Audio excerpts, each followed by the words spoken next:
Good morning friends. Let's Shiv Kumar ITI Babedi Ghazipur के online portal में आप सभी विद्यार्थियों का बहुत बहुत स्वागत है। कल तक के लेक्चर में हमने टाइप्स ऑफ इंडक्टर और इंडक्टिव रिएक्टेंस के बारे में डिस्कस किया था। आज का हमारा टॉपिक रहेगा प्योर इंडक्टिव सर्किट के बारे में।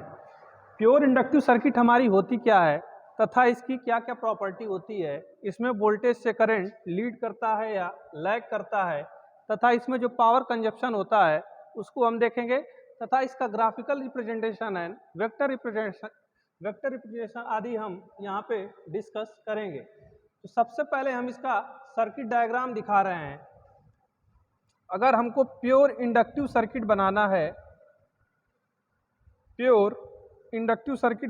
तो प्योर इंडक्टिव सर्किट में मान लीजिए यहाँ पे ये हमारा सर्किट है और इसमें सोर्स के रूप में हमने AC सोर्स दे दिया और ये हमारा इंडक्टर यहाँ पे लगा हुआ है जिसका इंडक्टेंस हमारा L है। अगर प्योर इंडक्टिव सर्किट की हम बात करें तो यहाँ पे R का मान आइडियली, अगर ये सर्किट हमारा आइडियल है या आदर्श है तो यहाँ पे रेजिस्टेंस का मान हमेशा 0 रहेगा प्रैक्टिकल में, जबकि R बराबर 0 कभी नहीं होगा। ये हमारा इसका सर्किट है। तो प्योर इंडक्टिव सर्किट में होता क्या है कि जब हम किसी भी प्योर इंडक्टिव सर्किट को एक AC सोर्स से जोड़ते हैं तो हम जानते हैं कि प्रत्यावर्ती नेचर के किसी भी सोर्स से किसी भी कॉइल को जोड़ने पर इस कॉइल में एक प्रत्यावर्ती नेचर की धारा फ्लो होती है। ये प्रत्यावर्ती नेचर की धारा जब इस कॉइल में फ्लो होती है तो होता क्या है कि फैराडे के नियम के अनुसार इस कॉइल में एक अन्य या अदर EMF जनरेट हो जाता है, जिसकी जो डायरेक्शन होती है इस अप्लाइड EMF से उसकी डायरेक्शन भिन्न या अपोज होती है, मतलब कि एक दूसरे के अपोजिट डायरेक्शन में काम करता है। तो उस कारण इस इंडक्टर कॉइल के अंदर एक प्रॉपर्टी आ जाती है कि ये धारा परिवर्तन की दर का विरोध करने लगता है।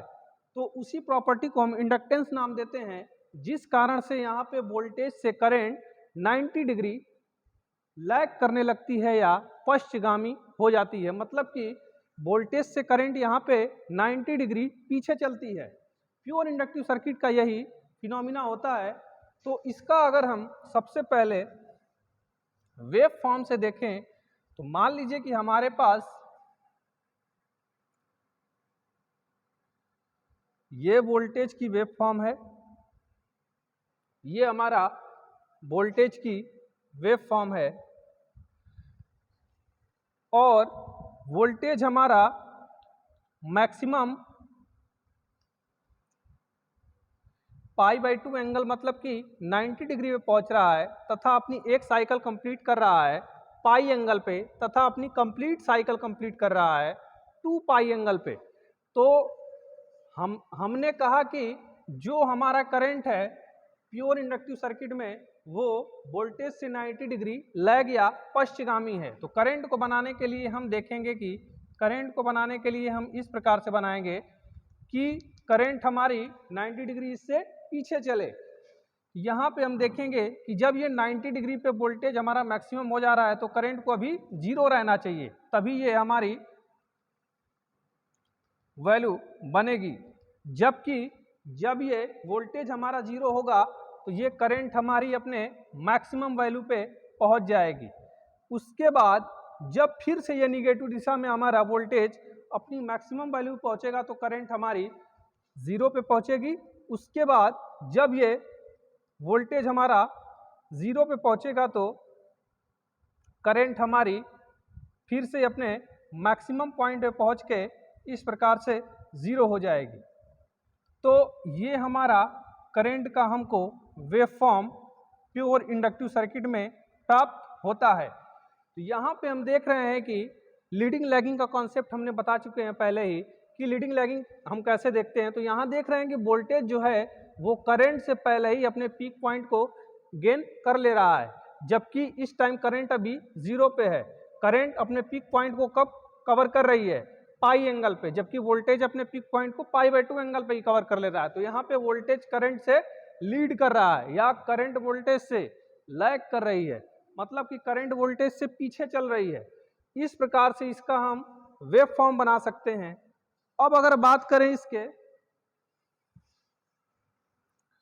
वेक्टर डायग्राम की, तो इसका वेक्टर डायग्राम हम इस प्रकार से ड्रॉ कर सकते हैं। मान लीजिए कि हमने वोल्टेज को रिफरेंस ले लिया और यहाँ पे हमारा जीरो से ये हमारा वेक्टर स्टार्ट हो रहा है। वोल्टेज की डायरेक्शन ये एरो दिखा रही है, वोल्टेज की डायरेक्शन इस प्रकार से है। ये हमारा अप्लाइड ईएमएफ या अप्लाइड वोल्टेज है जो कि सोर्स के रूप में दिया गया है, जबकि जो जनरेट ईएमएफ हमारा है जो फैराडे के नियम से जनरेट हो रहा है उसकी डायरेक्शन हमारी उसके जस्ट अपोजिट होगी। ईबी हमारा यहाँ पे बन जाएगा। इन दोनों के बीच अगर एंगल की बात करें तो इन दोनों के बीच जो एंगल बनेगा 180 डिग्री का बनेगा। जो करंट हमारी होगी, करंट हमारी वोल्टेज से 90 डिग्री लैग कर रही है, तो करंट हमारी 90 डिग्री पीछे की तरफ दिखाएंगे, तो पीछे का मतलब कि नीचे होता है। तो यहाँ पे करंट हमारी 90 डिग्री वोल्टेज से लैग कर रही है। इस प्रकार से इसका वेक्टर डायग्राम बन सकता है। अब अगर बात करें इस चित्र में हमको करंट, इस सर्किट में हमको करंट या वोल्टेज अगर फाइंड करना है तो ओम्स के नियम के अनुसार आई एल बराबर V तथा रेजिस्टेंस की जगह इंडक्टिव रिएक्टेंस हमारा आ जाता है।